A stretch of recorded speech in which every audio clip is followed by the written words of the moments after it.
2015, I was part of a two-person field research team studying nocturnal amphibians in Congaree National Park, South Carolina. My name's Ben Carter. At the time, I was finishing my master's in environmental science. My research partner, Jamie Lynn, was a PhD student with a sharp eye for data and zero patience for myths or ghost stories. That would change. Congaree isn't your average park. It's one of the last old-growth floodplain forests in the U.S., full of towering bald cypress trees, Spanish moss, and waterlogged trails. We arrived in late September, prime season for frog migration. The place was beautiful, but it always felt thick. Not just humid, heavy, oppressive. We were assigned to study a less-trafficked zone called Firefly Hollow, a section the park rangers jokingly called Dead Man's Loop. We didn't laugh. Not after our second night. That night, around 2 a.m., we were tracking frog calls near a shallow pool when Jamie pointed to a tree, markings. Not animal scratches, not moss patterns. Symbols, etched clean into the bark. Circles within triangles, and a kind of jagged spiral. I took photos.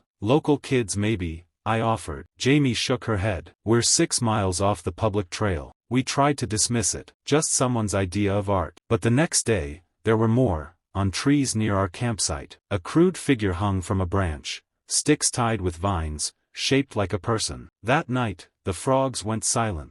We were woken by movement outside the tent. Something large stepped into the shallow water, and we froze. Jamie whispered, probably a deer. But her hand was shaking. Then came the whispers. Not wind, not insects. Voices, low, muttering, as if just out of range. Male and female tones, speaking in what I can only describe as reversed speech. Like a tape played backward. The air felt static charged. When we emerged from the tent, there was nothing. No animal tracks. No wind. Just the same suffocating stillness.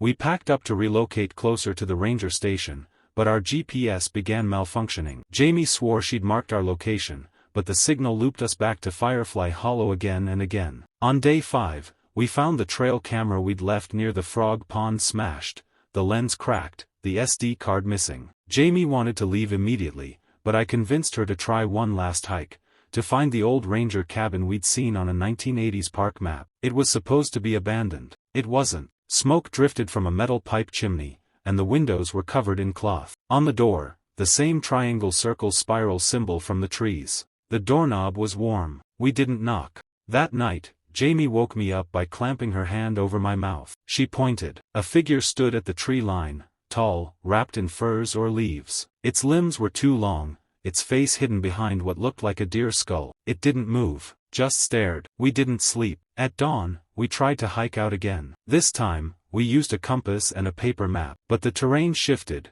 paths flooded that were dry days ago, trails cut off by downed trees. Jamie started mumbling, "It knows. It knows we saw it." We set up a fire and took turns keeping watch.